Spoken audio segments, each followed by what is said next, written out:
পর্যায়ে আল্লাহর হাবিব চোখের পানিগুলো ছেড়ে দিয়া বলে, মালিক, গোটা মক্কা নগরীতে মানুষ যে আমারে বলা বলি করতে লাগলো, তুমি নাকি আমারে ভুলে গেছ। আল্লাহ, তুমি কি আমারে ভুলাই গেলা? তুমি কি আমারে ভুলাই গেলা?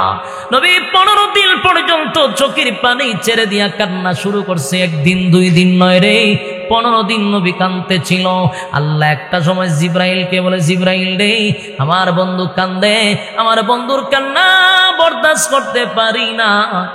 আমি নাকি আমার বন্ধুরে ভুইলা গেছি? না, আমার বন্ধুরে আমি বলি নাই, ভুলবো না। বন্ধু কান্দে আর কয়, আল্লাহ আমারে ভুইলা গেছে। 15 দিন পরে হঠাৎ করে তাকায়া দেখে জিব্রাইল নবীর সামনে হাজির।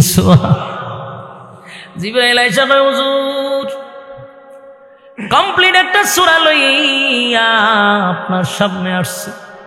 আল্লাহর নবী কয়, জিব্রাইল, সূরা আনছো ভালো কথা, বলো না 15 দিন কেন তুমি আইলা না? জিব্রাইল, সকালে আসতি, বিকালে আসতি, আজকে 15 দিন পর্যন্ত আসলি না। গোটা মক্কা নগরীতে মানুষ আমার বিরুদ্ধে এত অপপ্রচার শুরু করছে, আমার নবুয়ত নিয়ে পর্যন্ত তারা মিথ্যা তহমত আমার উপরে দেওয়া শুরু করছে। কেন রে জিব্রাইল আইলি না? আমারে কেন তো কান্দাইলি? জিব্রাইল কয়, হুজুর, আমি আসতে চাই, আমার মালিক আমারে আসতে দেয় না। আল্লাহর নবী কান্দে আর বলে, জিব্রাইল, কেন রে আমার মালিক তোরে আসতে দেয় না? বল, আমার মালিক কি আমারে ভুলে গেছে? আমার মালিক কি আমার প্রতি অভিমান করছে? কি এমন অপরাধ আমি করছি রে জিব্রাইল? 15 দিন পর্যন্ত তুই আসলি না, আমার মালিক আমারে ভুইলা গেল। 15 দিন পর্যন্ত আমারে কান্দাইলি, আমি কি এমন অপরাধ করছি? এবার জিব্রাইল কয়, হুজুর, 15 দিন আগে মক্কার 10-15 জন আপনার কাছে 3টা প্রশ্ন করছিল। আপনি তাদেরকে বলছিলেন, আমি আগামী কালকে আপনাদেরকে বলে দিব। এই কথাটাই আমার মালিকের কাছে পছন্দ না। এক নরসিংদী রায়পুরের ভাইয়েরা, কথাগুলি একটু দিলের কান লাগায় শুনেন। একটা কারণে 15 দিন ওহী বন্ধ, একটা কারণে নবী 15 দিন চোখের পানি জড়াইছে। এই ভুলটা যেন উম্মতের মধ্যে না হয়, এই জন্য আল্লাহ 15 দিন ওহী বন্ধ করে দিছে। নবী বলছে, 15 দিন পর্যন্ত কেন ওহী আসলো না? প্রশ্নকারীদেরকে নবী বলছিল, আগামীকালকে আমি বলে দিব। আল্লাহ কয়, এটা আমার কাছে পছন্দ না। আগামীকালকে আপনি কেমনে বলবেন? আপনার কাছে আমি যদি বার্তা না পাঠাই, তাহলে আপনি বলবেন কেমনে? তাই আপনার বলার উচিত ছিল, আগামীকালকে বলবো ইনশাআল্লাহ। কথা হয় না? ইনশাআল্লাহ না বলার কারণে 15 দিন পর্যন্ত ওহী আসলো না। ইনশাআল্লাহ মাঝখানে বলে নাই। নবী বলছে, আমি আগামীকালকে বলবো, মাঝখানে কি বলে নাই? আরো জুড়ে, ইনশাআল্লাহ না বলার কারণে 15 দিন আমার নবী কানলো রে। এ রায়পুরের বায়না, আপনারা কোনো কাজ করতে গেলে ইনশাআল্লাহ কি ভুলবেন? কথা হয় না? ইনশাআল্লাহ শব্দের অর্থ হলো আল্লাহ যদি চায়। বলুন, ইনশাআল্লাহ শব্দের অর্থ কি? আল্লাহ যদি চায়। আপনি এখন এখান থেকে যাবেন ঢাকা, বলবেন আমি আগামীকালকে ঢাকা যাব। কথা হয় না? মাঝখানে বলবেন ইনশাআল্লাহ, আমি ঢাকা যাব ইনশাআল্লাহ, তার মানে আল্লাহ যদি চায় তাহলে যাব। কথা হয় না? আমি বিবাহ করব, এটাও ইনশাআল্লাহ, আল্লাহ যদি চায় তাহলে বিয়ে করতাম। কথা হয় না? আমি খানা খাবো, মাঝখানে হবে ইনশাআল্লাহ, তাহলে বোঝা গেল আল্লাহ যদি চায় তাহলে আমি খাইব। আপনারা কি বিরক্ত হইতাছে? আপনারা নীরবতায় বোঝা যায় আমার প্রতি আপনারা বিরক্ত। বিরক্ত হইলে তো আমার ডাবল সুবিধা, এটা জানেননি? আমি কতক্ষণ পরে বুঝবো যে আপনারা বিরক্ত সাইরা দেওয়ার একটা সুযোগ পাইতেছি। তা আপনারা তো আওয়াজ দিতে পারে ভাই, আপনারা তো আমার ওয়াজটা রিসিভ করতেছেন, এটা আমি কেমনে বুঝতাম কাউন্টার না দিলে? তাহলে আমি বুঝি এটা ডায়ালই রয়ে গেছে, এটা তো দৈরা রিসিভ করতে হবে আপনার, যদুর কথা বুঝতেছি। এই জন্য মাঝে মধ্যে হ্যাঁ না ঠিক বেঠিক বললে আমার কথা বলার আগ্রহটা বাড়বে। আর যেইভাবে চুপ করে বসে রয়েছেন এটা বোঝা যায় গুরুস্থান, আর আমারে দাঁড় করাইছেন জিয়ারত করবার লেগিয়া। সিস্টেম এইরকম হয়ে গেছে। তাহলে আপনার উচিত হ্যাঁ হু কয়েন, বুবা তো আর না হ্যাঁ হু কইতারেননি, এই যে জবান দিয়ে আছে তো কথা কইবেন, ফাবনার বাপ ধরায় না। ওই মমি সিং ফাবনা টাপনা গেলে এরকম সাত ধরলে বইতে গুতা দিলেও কথা হয় না। আমি তো 64 জেলা ঘুরছি, কোনো জেলা কোনো থানা বাদ নাই যে আমি গেছি না। তো আমি সারা জেলা ঘুরে আমার কয়েকটা জায়গার একবারে জরিপ হয়ে গেছে। এগুলো ভাবনা আর ওই মৌসিক কিছু কিছু জায়গা আছে শ্রোতা দেয় মুখ বেঁধে ভয় ওয়াজে উনতে দেয়, হুমো কয় না হাওয়া কয়। বেশি জোরাজুরি করলে হুজুর আপনি কন না আমি কইতাম, এমন সাংঘাতিক। আর ভাবনার লোক তো এরা কেত কুতানে দিল হাসি দেয় না, আমি দিয়া দেখছি হাসিও দেয় না। আর এরা এমন এক জাতের মানুষ 3 দিন ভরে হাসি দেয় যে হুজুর একটা কেত কুতানে দিয়ে গেছি। আপনারা কি ওই তালের মানুষ, নরসিংদীর মানুষ, ব্রাহ্মণবাড়িয়ার পরে আপনারা কিন্তু রেকর্ড আছে অনেক। কুবা শামসুর মতো আপনারও কুবা, সব্যনাশ সব্যনাশ। ব্রাহ্মণবাড়ির পরে আপনারা ডর করে, আপনারা যখন কথা না কইতে পারেন সে তো মহা সমস্যা। কেমনে তো মাইরার লাগে তো একবার 100 আপনারা, বাপরে বাপ বাপরে বাপ। আওয়াজ দিতে বা আওয়াজ মাতুন্না দিন, আপনারা আওয়াজ না দিলে আমার আওয়াজ বাড়িত না। বলুন বিরক্ত হইতেছেন সব কাজে কি বলবো ইনশাআল্লাহ। অর্থ হলো আল্লাহ যদি চায় বিবাহ করব কে চাইলে, খানা খাইব কে চাইলে, ঢাকা যাব কে চাইলে, মাহফিল থেকে বাড়ি যাব কে চাইলে, সব জায়গায় আমার মালিককে প্রাধান্য দিতে হবে। যদি এখন আমি ঢাকা যাব ইনশাআল্লাহ নাই, তাহলে তুই কার জিম্মায় ঢাকা যাইবি? আল্লাহ যদি না চায় তুই গাড়ির সাক্কার তুলে ভরে মরবি, কথা হয় না। রাস্তাঘাটে চলার সময় অবশ্যই ইনশাআল্লাহ বলতে হবে, আর না হয় গাড়ির সাক্কার তলে পড়তে বেশি সময় লাগবে না। যুবক ভাইরা, আল্লাহর হাবিবকে উদ্দেশ্য করে বলে, বন্ধু 3টা প্রশ্নের জবাব আপনার কাছে চাওয়ার পরে আপনি কি বললেন গো? যে আমি আগামীকালকে বলবো। মাঝখানে ইনশাআল্লাহ বলেন নাই, আমি মালিকের কাছে এটা পছন্দ হয় নাই। যুবক ভাইরা, এখন প্রশ্ন হলো 15 দিন কি নবী ইনশাআল্লাহ ভুলে গেছে? কথা হয় না, একদিন না হয় নবী ইনশাআল্লাহ বলতে ভুলাই গেল, কিন্তু 15 দিন পর্যন্ত নবী একদিনও ইনশাআল্লাহ বলে নাই রে। কারণটা কি? এখানে তাফসীর কারকরা বলেন নবী ভুলে নাই, নবীর আল্লাহ ভুলাইছে। কথা হয় না, নবী বলে নাই, নবীর আল্লাহ ভুলাইছে কেন? উম্মতের শিক্ষা দেওয়ার জন্য। উম্মত সাবধান সাবধান সাবধান, কোনদিন ইনশাআল্লাহ ভুলবি না, কোনদিন ইনশাআল্লাহ বলবি না।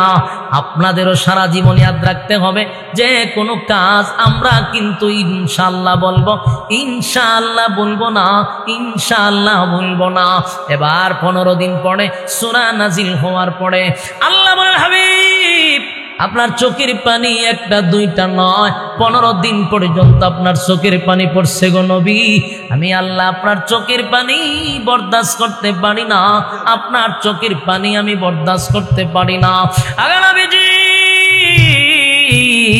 তাই তো আপনাকে খুশি করার জন্য, আপনাকে আনন্দ দেওয়ার জন্য, আপনার অভিমান ভাঙানোর জন্য, আপনার রাগ গোসা ভাঙানোর জন্য আমি কমপ্লিট একটা সূরা নাজিল করছি। সূরাটার নাম হলো দুহা। পাইছিননি কেন নাজিল হইছে? এই কথা কয় না। এই সূরা নাজিল হওয়ার মূল কারণ হলো নবী ব্যথায় ব্যথিত। গোটা মক্কা নগরী নবীর বিরুদ্ধে, নবীরে অপপ্রচার, নবীরে গালমন্দ করতে লাগলো। নবীও কান্দে 15 দিন, আল্লাহ নাকি নবীরে ভুইলা গেছে। আল্লাহ তখন বন্ধুরে খুশি করার জন্য, অভিমান ভাঙানোর জন্য, বন্ধুরে খুশি করার জন্য সূরা দুহা নাজিল করে। সূরার শুরুতে 2টা কসম করছে। জোরে কোন কয়টা? আরো জোরে। সূরার শুরুতে দুইটা কসম, বন্ধুরে খুশি করার জন্য দুইটা কসম করছে, দুইটা কসম। সূরার শুরুতে আল্লাহ বলেন ওয়াদ-দুহা ওয়াল-লাইলি ইযা সাজা। ওয়াদ-দুহা দিনের আলোর কসম, দিনের আলোর কসম। ওয়াল-লাইলি ইযা সাজা, রাতের অন্ধকারের কসম। কয়টা কসম? ওয়াদ-দুহা ওয়াল-লাইলি ইযা সাজা মা ওয়াদ্দাকা রাব্বুকা ওয়া মা ক্বালা ওয়ালাল আখিরাতু খায়রুন লাকা মিনাল উলা ওয়ালাসাউফা ইউ'তিকা রাব্বুকা ফাতারদা। আল্লাহ কয় ওয়াদ-দুহা দিনের কসম, ওয়াল-লাইলি ইযা সাজা রাতের কসম, মা ওয়াদ্দাআকা রাব্বুকা ওয়া মা ক্বালা। এখানে তাফসীর কারকরা বলেন ওয়াদ-দুহা দিনের আলোর কসম একটা ব্যাখ্যা, এখানে আরেকটা ব্যাখ্যা আছে। আরেকটা ব্যাখ্যা হলো ওয়াদ-দুহা নবী আপনার সুন্দর চেহারার কসম।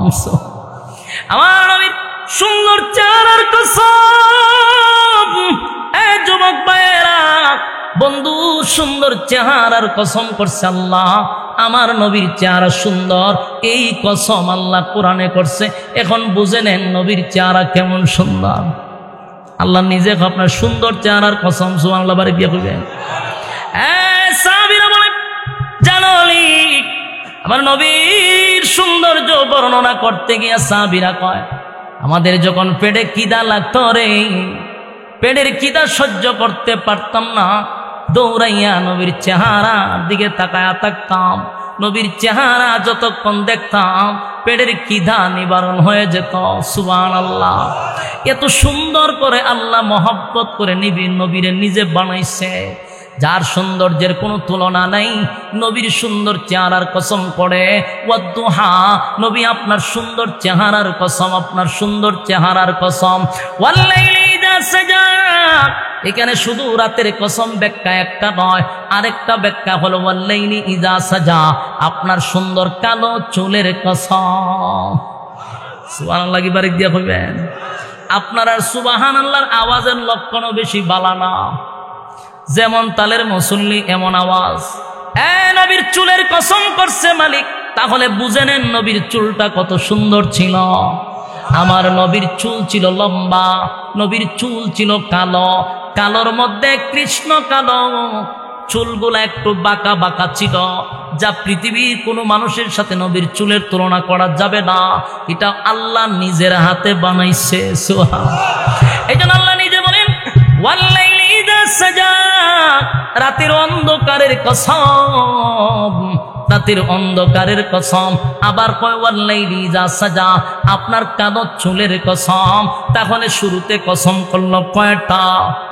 আরো জোরে দুইটা কসম কে আল্লাহ বলেন মা ওয়াদ্দাআকা রাব্বুকা ওয়া মা ক্বালা।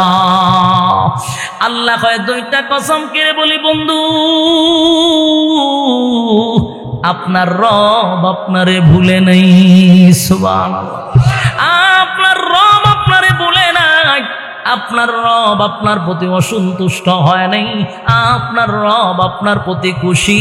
মা ওয়াদ্দাআকা রাব্বুকা ওয়া মা ক্বালা, আপনার রব আপনার প্রতি খুশি, আপনার রব আপনার প্রতি বেজার হয় নাই, বেজার হয় নাই, বেজার হয় নাই। এরপর আল্লাহ বলেন ওয়ালাল আখিরাতু খায়রুল লাকা মিনাল উলা। আল্লাহ বলেন ওয়ালাল আখিরাতু খায়রুল লাকা মিনাল উলা।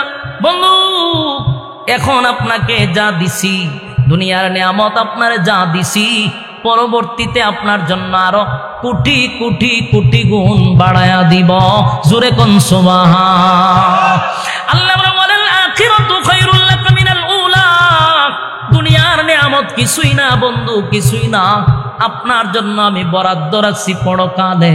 বন্ধু গো, আপনাকে আমি ভুলি নাই, বরং আপনার জন্য পরবর্তীতে যা দিব এখনের চেয়ে 1000 গুণ বেশি দিব, আপনারে আমি ভুলি নাই। সুবহানাল্লাহ। প্রতিটা কথা দিলের কান লাগায় শুনেন। এই কথাগুলি নবীরে আল্লাহ বলতেছে সূরা দোহা নাজিল করে। কারণ বন্ধু তো অভিমান করছিল, মনে করছে আল্লাহ ভুলে গেছে। বেঈমানরাও কয় নবীরে ভুলে গেছে। আল্লাহ কয় মা ওয়াদ্দাআকা রাব্বুকা ওয়া মা ক্বালা, আপনার রব আপনারে ভুলে নাই, ভুলবে না, ভুলতে পারে না, কারণ আপনার রব আপনারে আগের চেয়ে বেশি মহব্বত করে। এরপর আল্লাহ বলে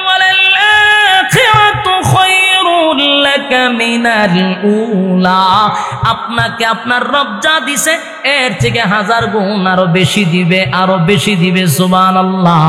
এরপর আল্লাহ বলেন ওয়ালা সাউফা ইউতিকা রাব্বুকা ফাতারদা। এই আয়াতের মধ্যে আল্লাহ বলেন ওয়ালা সাউফা ইউতিকা রাব্বুকা ফাতারদা, শীঘ্রই আপনার রব আপনারে খুশি করবে। সুবহানাল্লাহ। আল্লাহ বলেন সাউফা ইউতিকা রাব্বুকা ফাতারদা, শীঘ্রই আপনার রব আপনারে খুশি করবে। তাফসীর কারকরা বলেন শীঘ্রই আপনার রব আপনারে খুশি করবে। এর ব্যাখ্যা তাফসীর কারকরা বলেন এটা হতে পারে আমার আল্লাহ পরবর্তী মক্কা বিজয়কে ইঙ্গিত করেছে। হয়তোবা আল্লাহ বন্ধুরে আরশে আজিমের মেহমান বানাবে, সেটার ইঙ্গিত করেছে। হয়তোবা ওয়ালা সাউফা ইউতিকা রাব্বুকা ফাতারদা, এই আয়াতের ব্যাখ্যা হতে পারে পয়গম্বর আল্লাহর কাছে অনেকগুলা দরখাস্ত করছিল, আল্লাহ আমার গুনাহগার উম্মতরে জাহান্নাম থেকে বাঁচান। আল্লাহ কয় ওয়ালা সাউফা ইউতিকা রাব্বুকা ফাতারদা, আল্লাহ বলেন আপনার রব আপনাকে শীঘ্রই খুশি করবে। আর হাবিবে কিবরিয়া বলেন মালিক আমার গুনাহগার উম্মত যদি একটাও জাহান্নামে থাকে গো, আমি নবীরে আপনি খুশি করতে পারবেন না, নবীরে খুশি করতে পারবেন না। তাই আল্লাহ মনে হয় সমস্ত দাবি দাবা মেনে নিল, আর সাথে সাথে বলল ওয়ালা সাউফা ইউতিকা রাব্বুকা ফাতারদা, চিৎকার দিয়া কোন সুবহান। আল্লাহ রাব্বুল আলামিন বলেন আপনাকে আপনার রব চিরই খুশি করবে। এটার একটা কারণ হতে পারে মক্কা বিজয়, এটার আরেকটা কারণ হতে পারে নবীর সমস্ত দাবি দাবা আল্লাহ মেনে নেওয়া, 3 নাম্বার হতে পারে আরশে আজিমের মেহমান। সুবহানাল্লাহ। এরপরে আল্লাহ বলেন বন্ধুরে, বন্ধু বুঝাইতেছে, খুব মনোযোগ দিয়া শুনেন। আল্লাহ বলেন আলাম ইয়াজিদিকা ইয়াতীমান ফাআওয়া, এবং আপনি কি এতিম ছিলেন না? আমি কি আপনাকে আশ্রয় দেই নাই? বন্ধু গো, আপনি তো এতিম ছিলেন, আপনার মা নাই, আপনার বাবা নাই, দাদা নাই, কেউ নাই, আমি আল্লাহ কি আপনারে আশ্রয় দেই নাই? মালিক বন্ধুরে অতীতের কথা বইলা বুঝাইতেছে, বন্ধু আপনারে যে আমি ভালোবাসি, ভালোই যদি না বাসতাম, এতিম ছিলেন, আমি কি আপনারে আশ্রয় দেই নাই? এরপর আল্লাহ বলেন ওয়াজাদাকা আইলান ফাআগনা, এরপর আল্লাহ বলেন আপনি পথ হারা অবস্থায় ছিলেন, আমি আপনাকে কি পথ দেখাই নাই? তার মানে হলো নবী তো ছিল এতিম, নবীর কেউ নাই, এতিম ছেলেরা লেখাপড়া করে না, এতিম যারা যাদের কেউ নাই তারা টুকাই হয়, তারা শিশু গ্যাংয়ের সঙ্গে জড়িত হয়, তারা সমাজের মধ্যে বিশৃঙ্খলা সৃষ্টি করে, কথা হয় না, কারণ তাদের কোনো গার্জিয়ান নাই। এই অনাথ বাচ্চাগুলি যাদের মা বাপ নাই, এরার কোনো অস্তিত্ব থাকে না। আল্লাহ ছিলেন এতিম, আমি আপনাকে আশ্রয় দিছি, পথ হারা ছিলেন, আমি আপনাকে পথ দেখায়া দিছি, পথভ্রষ্ট আপনাকে হতে দেই নাই। সুবহানাল্লাহ। এই জন্য আল্লাহ বন্ধুরে অতীতের কথা স্মরণ করায়া বলে, কারণ যেই সময় আপনি জন্মগ্রহণ করছেন গোটা মক্কা নগরীতে ছিল মূর্তি পূজারী, আপনি তো চাইলে মূর্তি পূজারী হতে পারতেন। আমি আল্লাহ আপনাকে কি পথ দেখাই নাই? আপনাকে মূর্তির কাছে মাথা নত করতে আমি দেই নাই বন্ধু, আমি আপনাকে পথ দেখাইছি।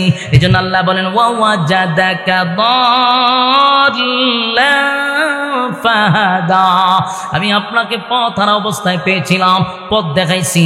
এরপর আল্লাহ বলেন ওয়া ওয়াজাদাকা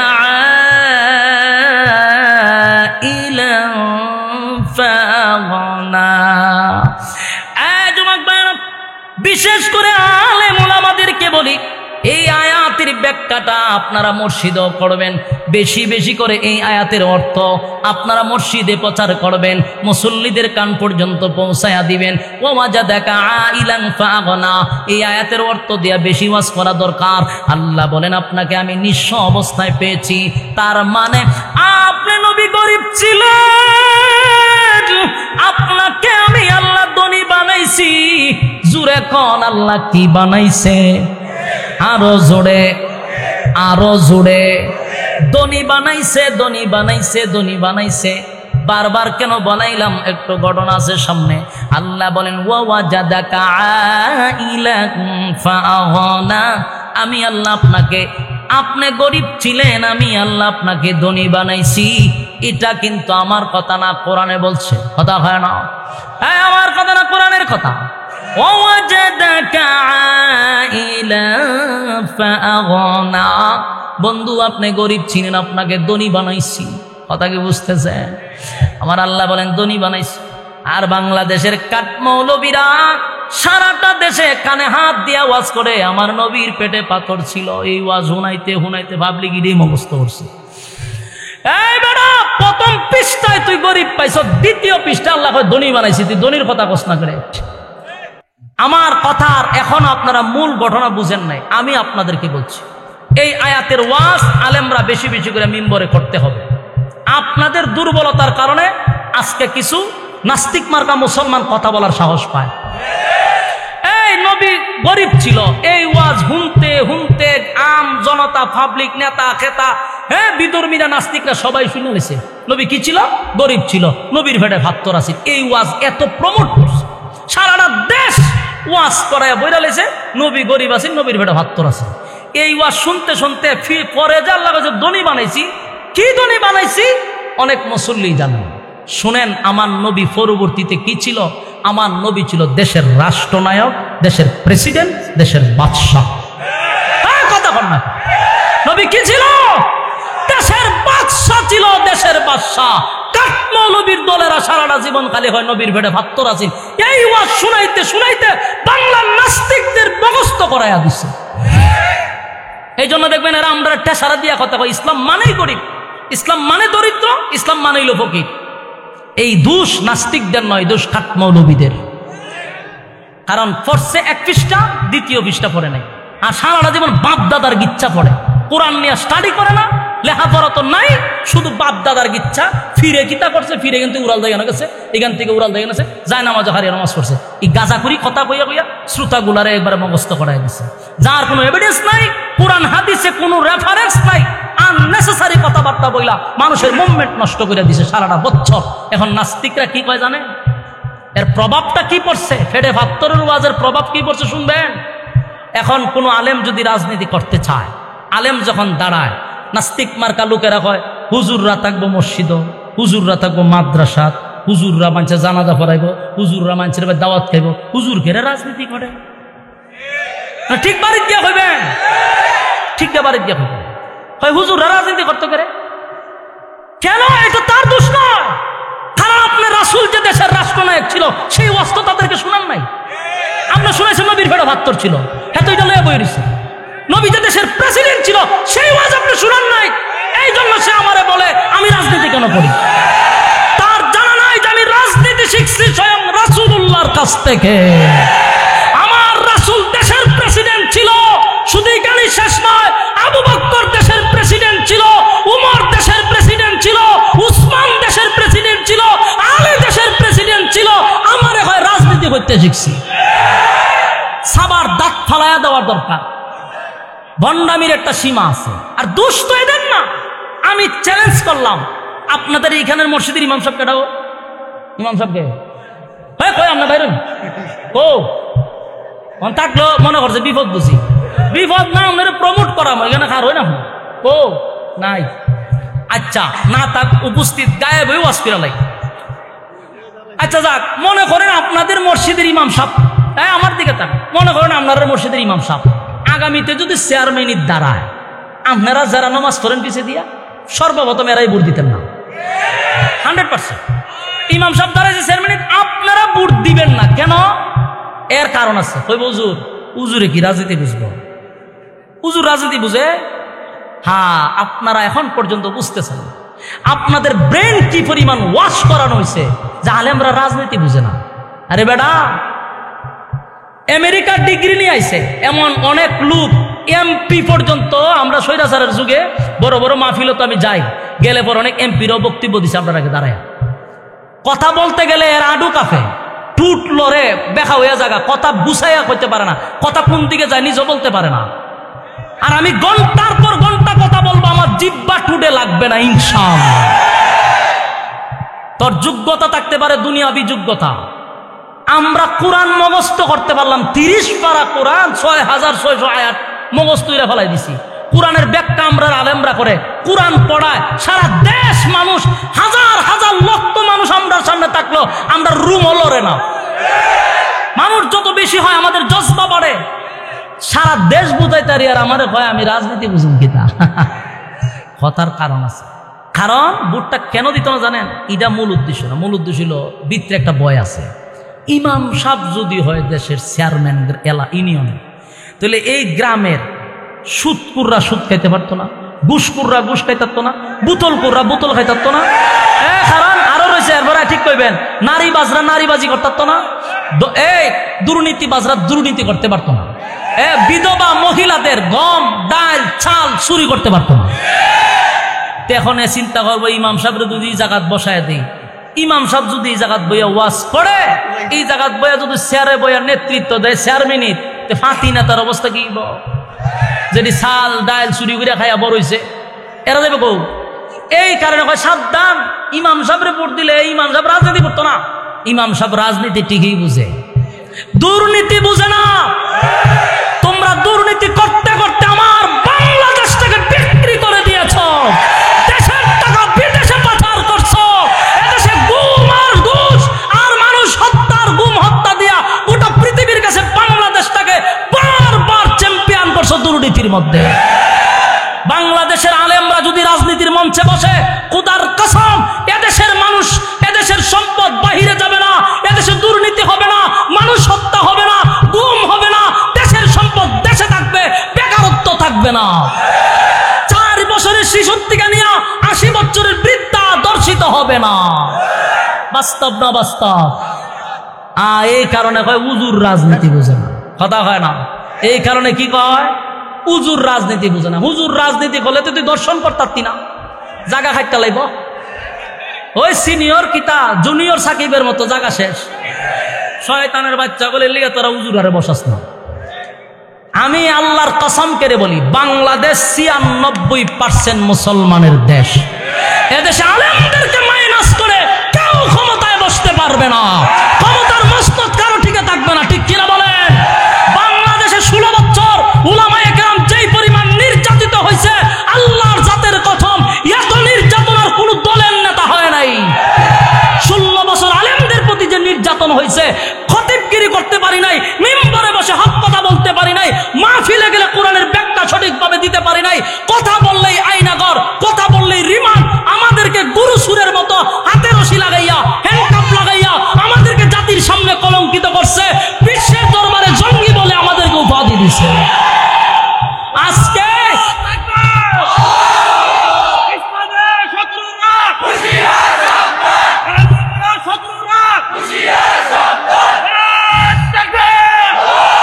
সম্মানিত শুধু আফসুসের সাথে বারাক্রান্ত মন নিয়ে বলতে চাই, আলেমদেরকে যখন কোর্টে উঠানো হইতো, হাতে লাগানো, রশি লাগানো, ফায়ে লাগানো, আর আজকে শাহরিয়ার কবিরের মতো মুরগি সুর, আজকে মেনন, আজকে ইদনা, এরা যখন কোর্টে যায় বোঝা যায় বিয়া করে আইছে। হ্যাঁ, মেহেদি হাত লাগাই আইতে করে। চিন্তা করছেন? আপনি কি মনে করেন বাংলাদেশ এখন স্বাধীন হয়ে গেছে? বাংলাদেশ স্বাধীন হয় নাই। এখনো ভারতের দালালরা বাংলাদেশে আছে, এখনো ভারতের ইশারায় বাংলাদেশ চলতেছে। আজকের নিউজ শুনবেন আপনারা যখন ওয়াজ শুনতেছেন, ঠিক এই মুহূর্তে বাংলাদেশের দূতাবাসে আক্রমণ করছে ভারতের উগ্র সন্ত্রাসীরা। আজকে আপনারা যখন ওয়াজ শুনতেছেন তখন এই মুহূর্তে ভারতে বাংলাদেশ দূতাবাস ঘেরাও করছে এই উগ্র সন্ত্রাসীরা। ভবিষ্যতে কি হবে আল্লাহ ভালো জানে। এখনো ভালো আছে, দেশের মানুষ সজাগ হন। আওয়ামী লীগের যত দালাল আছে প্রত্যেক পত্রিকা তাদেরকে সরান, আর না হলে সামনে বিপদ আছে, সামনে বিপদ দেখা দিব 100%। আমার মাঝে মধ্যে আফসোস লাগে, আফসোস লাগে কেন তাদের সাফাই আপনারা গাইতেছেন। যারা আওয়ামী লীগ করতেন তাদেরকেও আপনারা ফায়া ধরে বলি বোঝার চেষ্টা করেন। যেই নেত্রীর জন্য এত কিছু করলেন সেই নেত্রী আপনাদেরকে একা ফালাইয়া গেল কেমনে? সাহসী যদি তো আমার কর্মী তুই আমি যাবো কেন? আপনারা কই ফালাইয়া গেছে, আপনারা কই ফালাইয়া গেল? এরপরও সাবাবাইরান আল্লাহ আমরা বুঝার তৌফিক দান করো। সম্মানিত সুধী, তাহলে আজকের থেকে ওয়াজ ফেডে ফাতর, এই ওয়াজ যেমন আগের পৃষ্ঠায় পরের পৃষ্ঠার ওয়াজ করণ লাগবে। তাহলে আমরা বলবেন না রাজনীতি হইতে পাইছি। আমরা রাজনীতি শিখছি আল্লাহ রাসূল থেকে, কথা কয় না? রাসূল রাজনীতি করছে, সেখান থেকে রাজনীতি শিখছি। এখন ওয়াজ একটাই, নবী ফাত্তর ফেডো বানছে, গরিব আসি। এই ওয়াজ করতে কি হয়েছে জানেন? এখন ভালো একজন শিল্পপতির ছেলে মাদ্রাসা দিতে চায় না, একটা ডাক্তারের ছেলে মাদ্রাসা দেয় না, একটা ইঞ্জিনিয়ারের ছেলে মাদ্রাসা দেয় না। মাদ্রাসা কারে দেয়? ওই গরিব মানুষ, কৃষক, ওই অটো চালায়, রিক্সা চালায়, এক বেলা খাইলে আরেক বেলা খাইতে না, হে নিয়ে মাদ্রাসা দেয়, কথা হয় না? আর ইঞ্জিনিয়ারের ফুলা নিয়ে দেয় স্কুলে, নাহলে বাহিরে। কেন? ওই ফেডো ভাত্তরের ওয়াজ। এরা মনে করে কি ইসলাম মানে গরিব, এর পরে কি তোর ফুলাটারে যদি পড়াইতে লিল্লা খাইব, সদ্গা খাইব, তে মানুষের বাড়িতে মরবো কোন সময় জানাজা করব। এই মাইন্ড, মন মানসিকতা 16 বছরে জনগণের ব্রেইনে ঢুকাইছে ফেসিস সরকার। এরা মানুষের মনে ঢুকাইছে। ইসলাম গরিব ছিল না। ইসলামের একটা সময় গরিব তো সবাই, আমি গরিব ছিলাম, আপনি গরিব ছিলেন, আল্লাহ ধনী বানাইছে না? কিন্তু অনেক মানুষ আছে যারা সনের ঘরে ঘুমাইছে, এখন বিল্ডিংও ঘুমায়, কথা কই না? আপনারা নেতা যে উনি বইয়া রয়েছে, এক সময় কি উনি যে অবস্থানে আছে আজ থেকে 40 বছর আগে কি একই অবস্থানে ছিল? তাহলে একটা দাফে দাফে মানুষ অবস্থানে তৈরি হয়। রাসূল মক্কার এক ধরনের অবস্থা ছিল, মদিনায় আরেক ধরনের অবস্থা ছিল। কিন্তু হারা জীবন খালি ওয়াজই করে, মদিনায় গিয়া দে রাসূল রাষ্ট্র কায়েম করছে, এই ওয়াজ নাই। এই ওয়াজ করতে হবে, কথা হয় না? আমার নবী দেশের প্রেসিডেন্ট ছিল, এটা বুক ফুলাইয়া বলবেন, তাহলে ইজ্জত বাড়ে, সম্মান বাড়ে। নবীর আর কত নিয়ে বলে, আল্লাহ নিজে কইছে আপনি দু জাহানের বাদশা, দুনিয়ারও বাদশা, পরকালেরও বাদশা। হ্যাঁ, আমার নবীরে গরিব বানায় বলেছে। এই জন্য আলেমদেরকে বলছি, আপনার আলেম আর একটা বাইর যদি গাড়ি থাকে, বাড়ি থাকে, আপনি দোয়া করবেন, শুকরিয়া আদায় করবেন, যেটা আমার জাতি বাইর, আপনি খুশি হইবেন। কিন্তু খুশি হইতে কিন্তু এই মৌলবীটা থেকে নিজে মেরে দেখা জিদে আরেকজনেরটা করবো পরে, হেও তো সহ্য করতে না। দুষ্ট উপরে তো বলে নিজের উপরে পড়ে। এক আলেমের যদি গাড়ি থাকে, বাড়ি থাকে, আরেক মৌলবী সহ্য করে না। হয় আমি ভাই 6,000 টাকা বেতন, ভাই আল্লাহ 50,000 টাকা, কেমনি সহ্য করি? মোবাইলটাতে ফেসবুক লিখে দিক। বাস্তব না বাস্তব? অথচ আমার মন মানসিকতা হলো প্রত্যেকটা আলেমের একটা গাড়ি, একটা বাড়ি থাকা দরকার। আলেমদের গাড়ি বাড়ি থাকলে, শান শৌকতে চললে, ইঞ্জিনিয়ারের ছেলে বাধ্য হবে মাদ্রাসায় পড়াইতে। এই গরিবানা ওই ফিসাদা ফাইন যাবি বললে গিয়ে উঠে থাকা, এখানে ইসলাম দেখুন, ইসলামও তো সুন্দরভাবে চলা ঠিক না। তোরে কেটা কইছে? রাসূল যদি এই যুগে থাকতো, পৃথিবীর শ্রেষ্ঠ গাড়িটা রাসূল চালাইতো, কথা হয় না? দিক আপনারা কে কইছে ফাইন যাবি বললে ফিসাদা উঠে যেত গা? এগুলো সুফিগিরি, এগুলো ইসলাম না, এটা বন্ডামি, মানুষের ইমোশনাল নষ্ট করা, আর কিচ্ছু না। শান শৌকত নিয়ে চলবে। আপনাকে দেখা একটা ছেলে মাদ্রাসা ভর্তি করতে বাধ্য, যে হুজুরের মতো তো চলতেইব আমার, কথা হয় না? দিক আমি এটা গর্ব কই রাখো, আমার দিককে আমার গ্রামের অনেক মানুষ মাদ্রাসায় ভর্তি করছে, কথা হয় না? দিক আমার গ্রামে আমার ভর্তি করছে অনেক ছাত্র, হলে আমার দিকে কেন? তোরা সরকারি চাকরি 10টা করে আমার সাথে টাক করতে পারলে, আমি মুসাবাদ যে টাকা পাই, তোরা মাসেই টাকা বেতন পাস না। মানছে যে আমার মুসাফা করে যে টাকাটি দেয়, তা তো তোরা পাস না চাকরি করে। যে বলার উদ্দেশ্য কি? আলেমরা না খাইয়া মরে না, কথা বলেন, আলেমরা না খাইয়া মরেনি। ইজ্জত দেনে বলা আল্লাহ, সম্মান কি কম আছে? আমরা নেতারে সালাম দে ভয়ে, আর আলেমরে সালাম দে কলিজাটা দিয়া, কথা কই না? দি হাতটা দরবার লেগে মানুষ পাগলিয়ে যাক কেন? আমার কাছে সম্পদ পাইবার লেগা, এটা দিলের মহাব্বত। তুমি যত বড় নেতাই হোক, আর যত বড় এমপি মন্ত্রী হোক, তোমারে ভুলেও অন্তর থেকে কেউ মুসাফা করতে যায় না।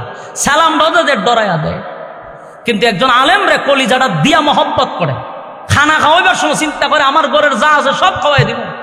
এটা ব্যক্তি নয়, এটা আল্লাহ প্রদত্ত। এটা কার প্রদত্ত? আল্লাহ প্রদত্ত।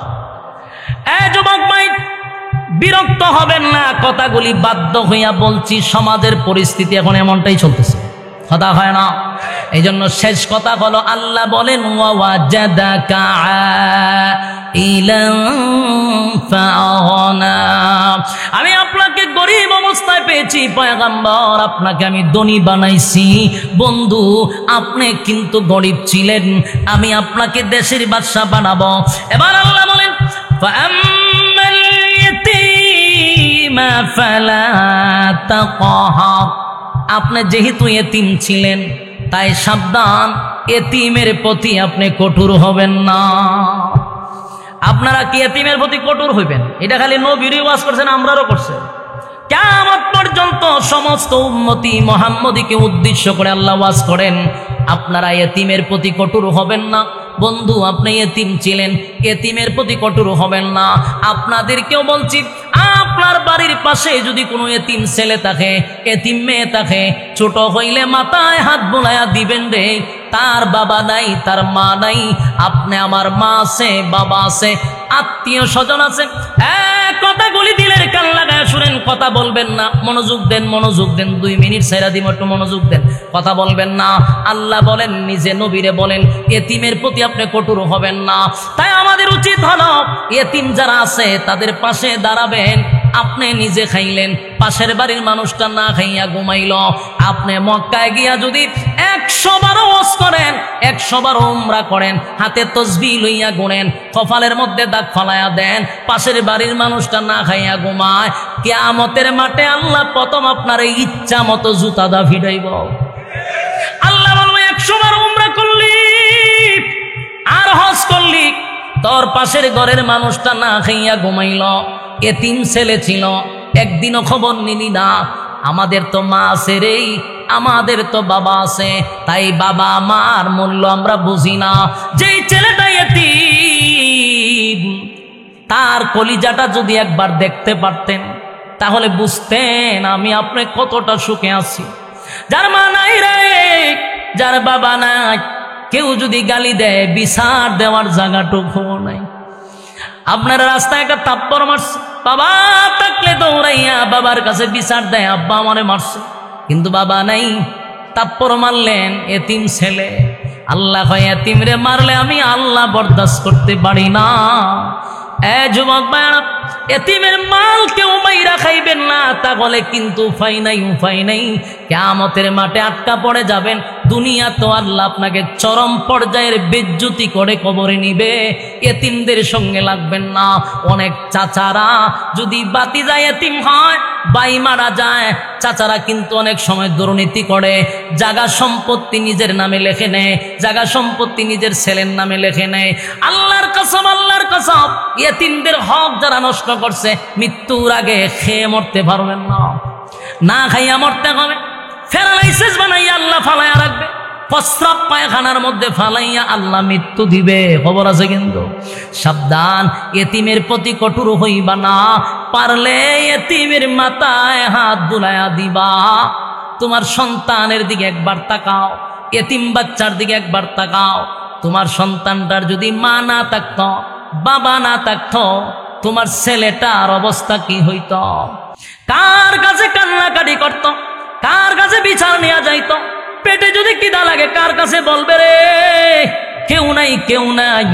এই জন্য নবী বলেন, এতিমদেরকে যারা ভালোবাসবে, কিয়ামতের ময়দানে আমি নবীর সঙ্গে তারা জান্নাতে থাকবে। আল্লাহ নবী বলেন, আমি এতিম,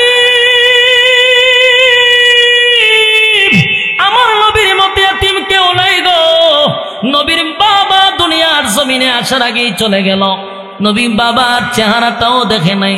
মা বছর যেতে না যেতেই আম্মা জান, নবীর আম্মা জান দুনিয়ার থেকে বিদায় হয়ে গেল, দাদাও দুনিয়ার থেকে বিদায় হয়ে গেল, আত্মীয় স্বজন নবীর বিরুদ্ধে। তাই এতিমের দুঃখ আমার নবী বুঝতেন, আর উম্মতকে শিক্ষা দিলেন, উম্মতেরা শুন, এতিমের প্রতি কঠোর হইস না। আপনারা রাজি আছেন? যুবক ভাইরা, এরপরে আল্লাহ বলেন, নবী গো, আপনি এতিমের প্রতি কঠোর হইয়েন না। ওয়া আম্মাস সাইলা ফালা তানহার। আল্লাহ বলেন, বন্ধু, মানুষের প্রতি তিরস্কার করবেন না।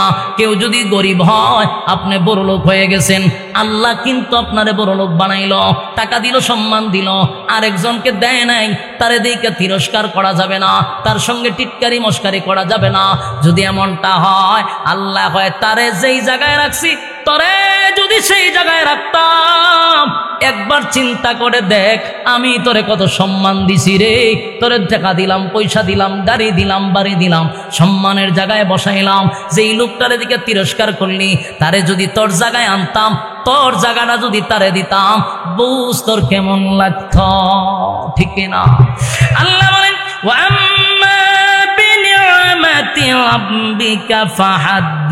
আর নিজের রবের নিয়ামত আপনি প্রকাশ করেন। আপনার রব যে আপনার নিয়ামত দিছে, আমার যুবক ভাইরা, আল্লাহর নিয়ামতের শুকরিয়া আদায় করার দরকার আছে না নাই? এই নিয়ামত নিজের দিকে তাকান। দুইটা হাত আল্লাহ আমাদেরকে দিছে, দুইটা পা দিছে, দুইটা চক্ষু দিছে। একবার চিন্তা করে দেখেন, নরসিংদীর মোড়ে দেখবেন কত মানুষ ভিক্ষা করে রে, হাত নাই, পা নাই, চক্ষু নাই, গৈরাইয়া গৈরাইয়া ভিক্ষা করে। আল্লাহ তো আমারে হাত দিল, আল্লাহ আমারে পা দিল, এই জন্য সমাজে সম্মান আছে না নাই? যারা ভিক্ষা করে, বলুন, তাদের সঙ্গে কেউ কি সেলফি তুলে? তারারে কেউ কফি খাওয়ায়? তাদেরকে কেউ দাওয়াত দেয়? তার মানে হাত নাই, পা নাই, এমন মানুষকে মানুষ সম্মান দেয় না। আল্লাহ তোমারে হাত দিল, আল্লাহ তোমারে পা দিল, বলে যায় না। আল্লাহ কয়, বন্ধু, রবের নিয়ামতের প্রতি আপনি শুকরিয়া আদায় করেন, রবের নিয়ামত প্রকাশ করেন। আমরা কারা কারা রবের নিয়ামতের শুকরিয়া আদায় করব? হাত তুল্লা দেখায়া দেই। লিল্লাহে তাকবীর, লিল্লাহে তাকবীর। আল্লাহ সবাইকে বুঝার, মানার, আমল করার তৌফিক দান করুন, সকলে বলে আমিন। আমার কথায় কি আপনারা খুব কষ্ট পেয়েছেন?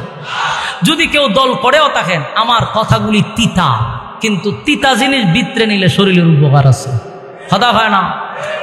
উচিত কথা ভালো লাগে না, কিন্তু হক কথা তিতা হয়, বলতে হয়। ইমানি দায়িত্ব হিসাবে আপনাদেরকে তুলে ধরলাম।